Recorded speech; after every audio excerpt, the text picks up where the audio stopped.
I, 17F, am turning 18 in a few weeks and I'm supposed to start college in 2 months.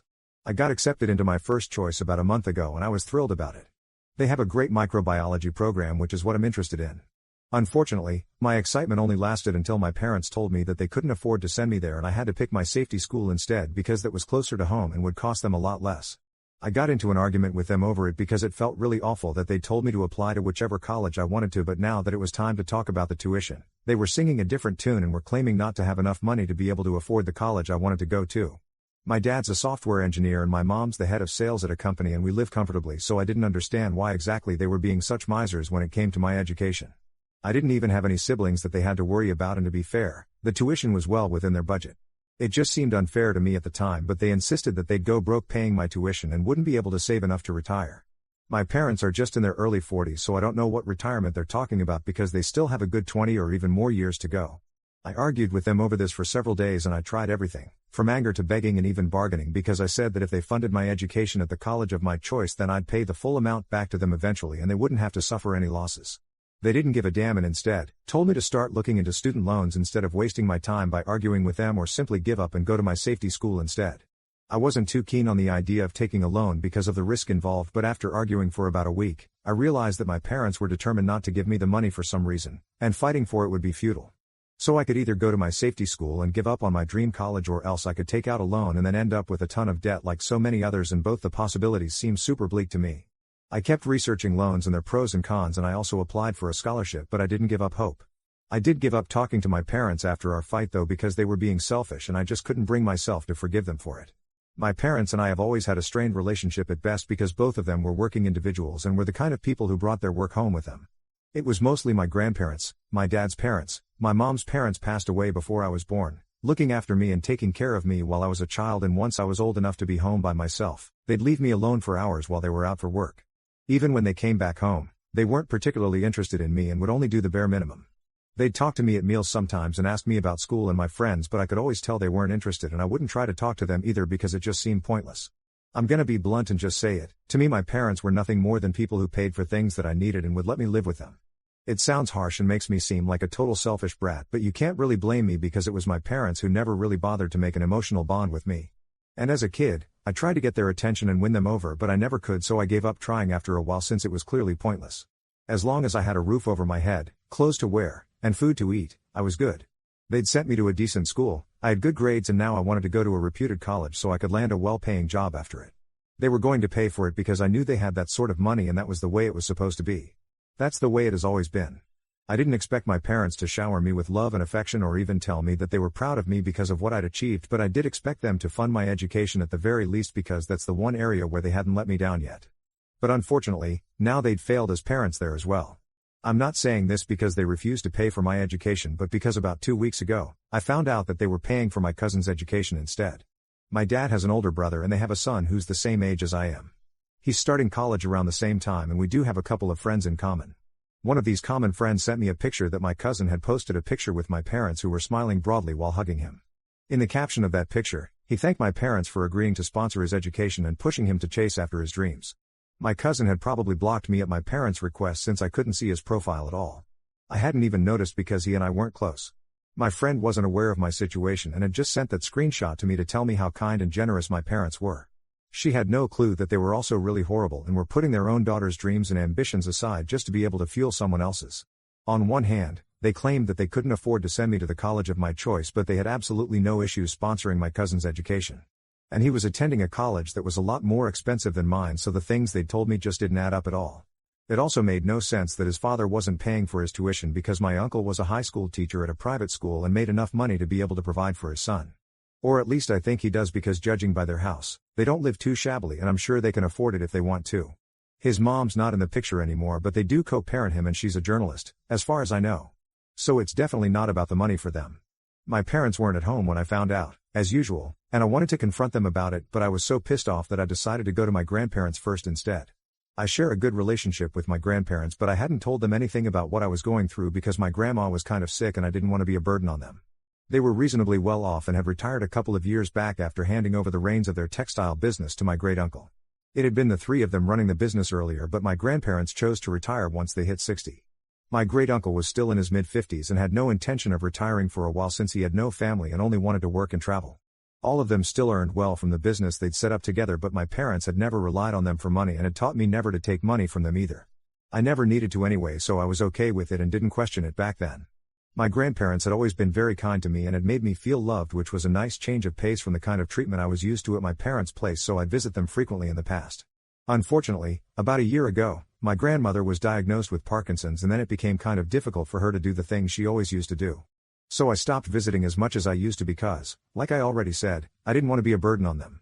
This time, though, I couldn't just sit back and take this sort of bullcrap from my parents and my cousin because it was very obvious that they'd all teamed up against me for some reason. They were sabotaging my chances of going to the college I wanted to on purpose, or at least that's what it looked like to me, and I couldn't just let that happen to me. So I headed over to my grandparents' place within an hour of finding out, and they welcomed me quite happily. I'd gone back to visit them after almost 2 months, and seeing them again made me regret not keeping in touch with them because both of them looked like they'd missed having me around. They looked thrilled to have me back, and that felt reassuring, so without wasting much time, I told them about what I'd found out. Even while narrating what had happened to them, I could feel the anger surging because it was all just so unfair. My cousin's grades weren't even as good as mine, and yet, for some reason, they'd chosen to sponsor him over their own daughter, and they'd even tried to cover it up. So had it not been for that one friend of mine, I might have never found out about their lies at all, and they would have been totally fine with it as well. After I was done telling my grandparents what had happened, they comforted me because I'd started crying while telling them about what I'd been going through. Both of them looked grim and just told me to go home, pack my clothes and any other important belongings, and then come back here. I was puzzled at their instructions, but honestly, I was sick of living in a house where I wouldn't speak to my parents and they wouldn't speak to me either, so I agreed without another word. At least earlier my parents would try to talk to me, even if it was meaningless small talk, but now that was all over and we just pretended that we were invisible to one another, which was awful. So I went back home, got my things, and came back to my grandparents' place, where they told me that my tuition would be taken care of by them and that I had nothing to worry about. I didn't understand what they'd done at the time, but I was just relieved that they'd found out a way to cover the expenses, because I really would have been devastated had I not been able to attend the college of my choice. I was worried about my grandparents' financial state though, because they were both retired, and since my grandmother would have to go to the hospital for medical checkups quite frequently, the hospital bills were bound to be quite high. I didn't want to cause them unnecessary trouble in any way, so I offered to work my way through, and they'd only need to cover half of my expenses that way, but they laughed it off and dismissed it, saying that they had enough money and that I didn't need to worry about them. I wanted to know how exactly they'd pay for everything when they were retired, but I didn't want to push any further and I didn't ask more. I hadn't told my parents anything before I left, so I had expected to hear from them when they found out that I wasn't at home. So I had indeed been expecting a call from them once they'd come back home from work, and just as I'd predicted, they reached out to me a little after dinner time. I'll be honest, I'd expected them to be upset with me because I'd left without telling them anything, and I'd wanted them to be worried for me. It's petty and makes me sound like an attention seeker, but I just really wanted them to call me out of concern and ask me about my whereabouts so I could finally tell them off about what kind of horrible parents they'd been to me, and then they'd finally feel sorry about what they'd done. Unfortunately, none of it materialized, because instead of a phone call from my concerned parents, all I received was a text from them telling me how incredibly disappointed they were in me and that they never even wanted to see me again, much less speak to me. Those were the very first lines of the message, and that threw me off because I hadn't been expecting it at all, but it got even worse as I continued reading their message. Apparently, my uncle had lost his teaching job a couple of weeks ago for insubordination. They didn't elaborate more, but I'm guessing it must have been something big enough for him to get fired, since he was a pretty qualified man. His ex-wife is getting remarried in a few months, so she wasn't willing to cover the cost of her son's college tuition either, and with all the bills and other household expenses, my uncle just couldn't afford to send my cousin to the college he wanted to go to. There had been a lot of outrage on my cousin's part when he got to know this, and had been threatening to run away from home, so my parents had stepped in and offered to sponsor him instead.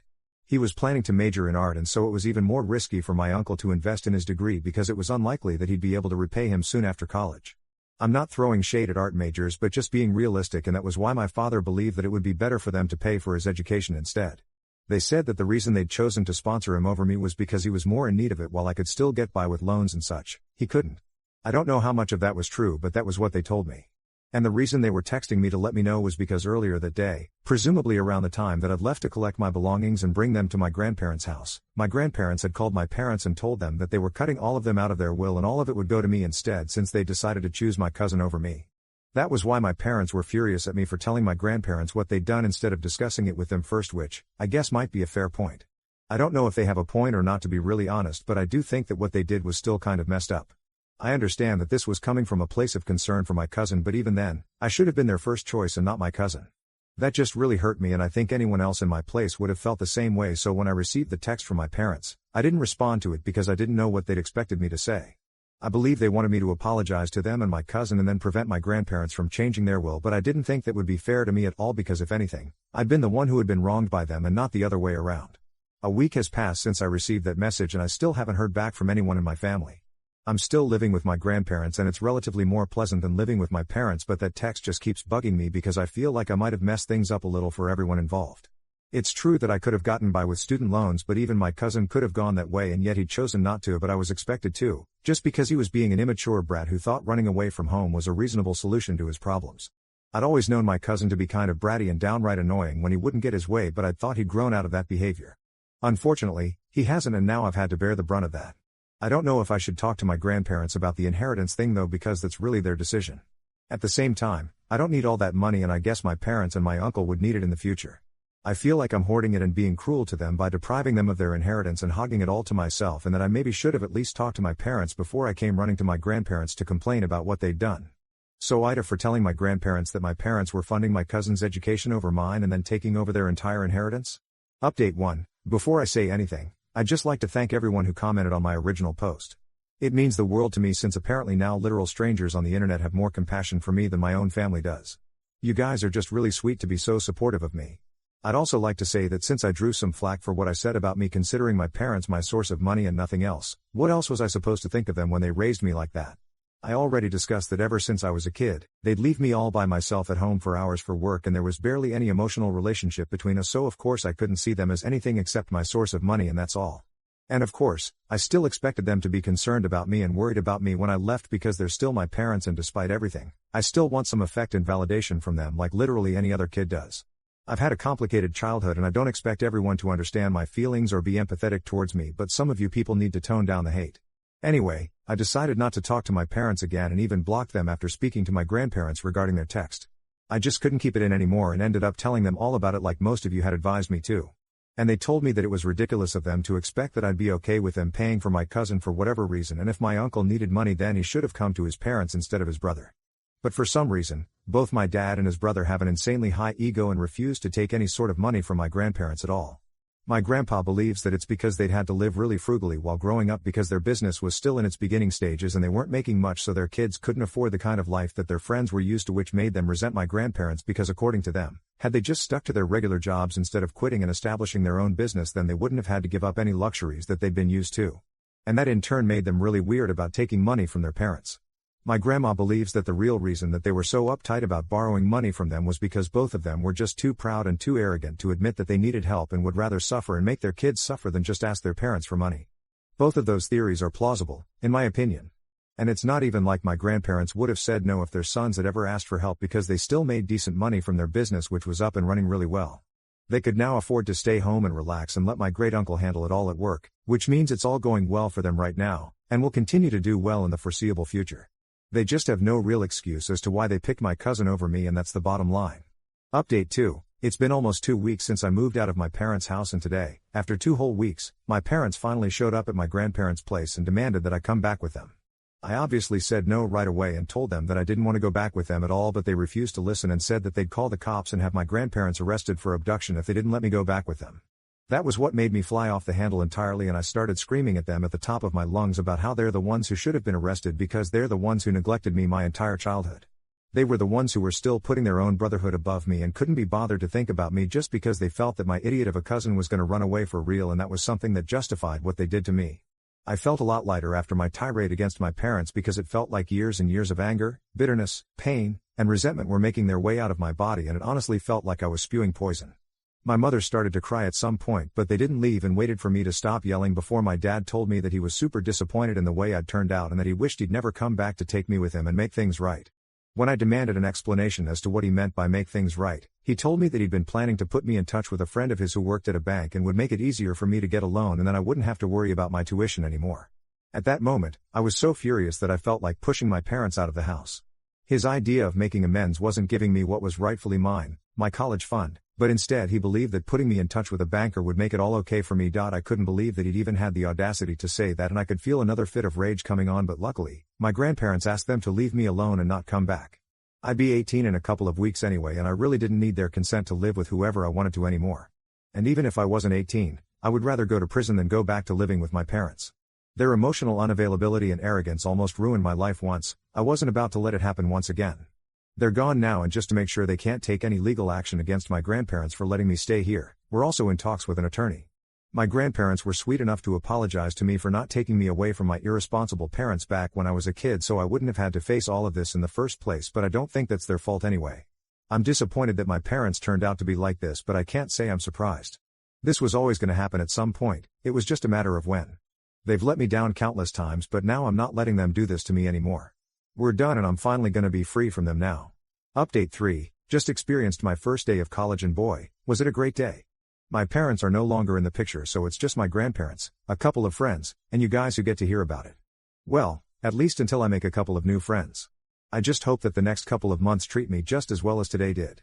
My grandparents are very proud of me, and I feel so thankful that I have such an amazing support system to back me up.